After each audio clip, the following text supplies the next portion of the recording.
Hey DIY screen printers, we got something really cool to tell you about and show you how to use right here in this video. See, starting this year, all of our shop kits as well as our 4-color DIY kits will be coming with double the amount of our Green Galaxy water-based ink as well as a brand new Plastisol ink from Ryonet and Wilflex called Lava. The more you know, the better you can print. By knowing how to use both the major types of ink used in screen printing, you can choose how your screen printing journey evolves.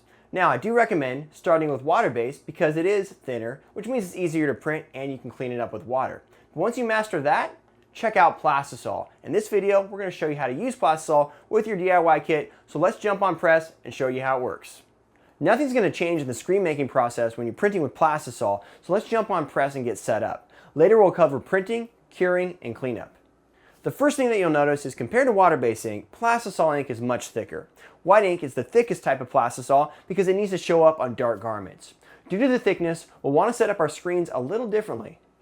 With water-based ink, because it's so thin, you can pretty much let your screen just sit directly on the platen. However, because this Plastisol is a little bit thicker, what you want to do is you want to raise what's called off contact. That's the distance between your screen and your platen. That allows the screen to transfer the ink onto the garment below. You can do this once again by adjusting the back bolts of the screen clamp and adding some off-contact shims to the top and sides of the screen where they touch the press platen. After I've made the adjustments for my off-contact and tilt, you can see that my screen sits up off the platen slightly. It's important to allow about 1/8 inch of space for the ink to release onto the garment. The thicker water-based inks will need this as well. Think of this screen like a trampoline. You need a little space between your platen or your printing surface and the screen itself so that as you print, that trampoline has a space to bounce back up and leave your print nice and smooth beneath it. Now that we've showed you how to do off contact, let's ink up the screen. Take the ink card and dip it in the container, transferring a good sized glob to the back of the print area. The cool thing about Plastisol is it does not dry over time like water-based does. If you want to keep ink in the screen or forget to cap the ink, it will still be usable even a couple days later.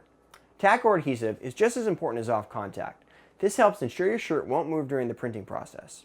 Tack up fresh before printing, and when it comes time to clean up or reapply your adhesive, you can use a warm rag that will retack or clean up the adhesive. When it comes to screen printing with Plastisol, the first thing that you're going to notice is that you're going to need to use a little bit more squeegee pressure. This is because the ink is thicker and you need to clear that screen, allowing that off contact to bounce back up, leaving the ink on the garment. To flood the screen, use a nice high angle and a good grip on the squeegee. Lift the screen to the up position and bring the ink over the image area. You'll need to use some force, but not too much. Think of it like spreading butter on a piece of bread. Next, put your screen down and get ready to print. You do want to make sure that your press is secured to a sturdy surface. We're going to be pushing this print because I find that it's a little easier. You should maintain about a 70-degree angle with a good amount of pressure, slowly pushing the ink onto the garment. The angle and pressure here are very important.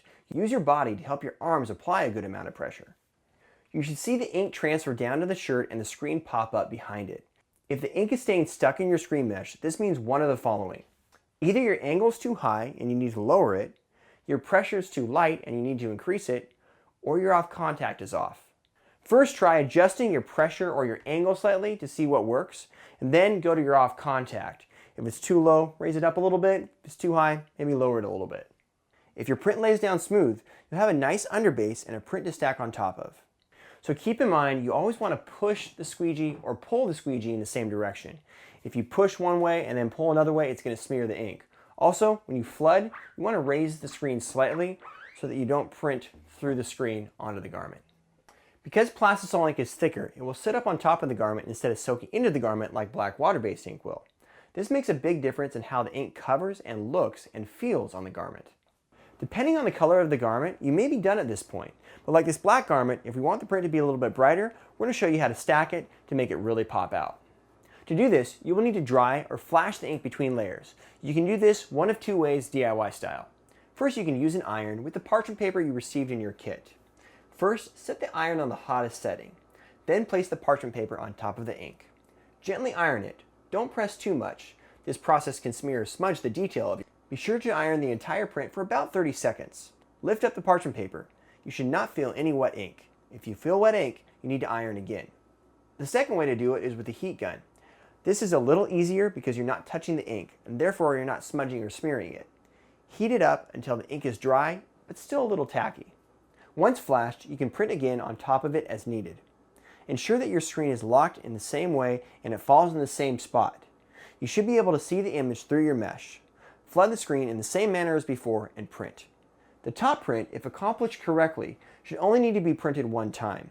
You'll notice that it's easier to print on top of a base than directly to a garment. Alright, so let's say your first print didn't come out as crisp and smooth as that did. Well, remember to go back to your off contact, squeegee pressure, and angle, and make sure that those are all flowing well. Also, be careful during that flashing and ironing process not to blur out the ink. That should help the process get smoothed out, and practice does make perfect. After your print's complete, it's time to cure or set your ink. The ink that comes in the kit cures at 320 degrees, and this can be done one of three ways, DIY style. First, you can use the iron on the hottest setting and the parchment paper to protect it, ironing it for about 90 seconds. Be sure to let the parchment paper cool before removing it. Second, use a heat gun, going slowly over each area of the print. Third, you can put it into the oven on a tray safely with the oven set at 400-degree bake setting. Let it sit in the oven for about 45 seconds. How do you tell if your shirt's actually cured? Well, first, you can smell Plastisol when it cures. It has a very distinct smell that you'll get to recognize. Second, you can stretch it. A thicker layer of ink, especially like this, should slightly stretch. It shouldn't break apart like you see here. The final and the ultimate way to test a shirt is to wash it. If your ink doesn't stay on the shirt during the wash cycle, it means you need to cure longer. Remember, if your ink is not cured properly, it's not going to stay on the shirt. If the smell of Plastisol bothers you, just open up a window or turn on a fan. If you plan on printing more later, be sure to clear the screen by doing a clean print and making sure no dust or dirt gets into the screen. If you're done printing, it's time to clean up. Once you are ready to clean up, scrape out as much ink as possible from the screen and off the squeegee and put it back into the container. You can't clean up Plastisol with water or degreaser like you can with water base, so we've included an eco-friendly citrus cleaner called Screen Supreme with your kit. With something under the screen to protect the surface underneath from getting dirty, spray a small amount of the Screen Supreme product onto the screen and squeegee and then wipe it with a rag or paper towel. You'll want to wipe up until it's clean, and you can use more product if needed for harder spots. As you're working, keep in mind that Plastisol does not clean up as easy as water base, so you want to be careful of your clothes and the furniture around you. You can use Screen Supreme to take it off if you do spill, or get some of our screen wipes, which work great for cleaning up simple spills as well. One final note before we go.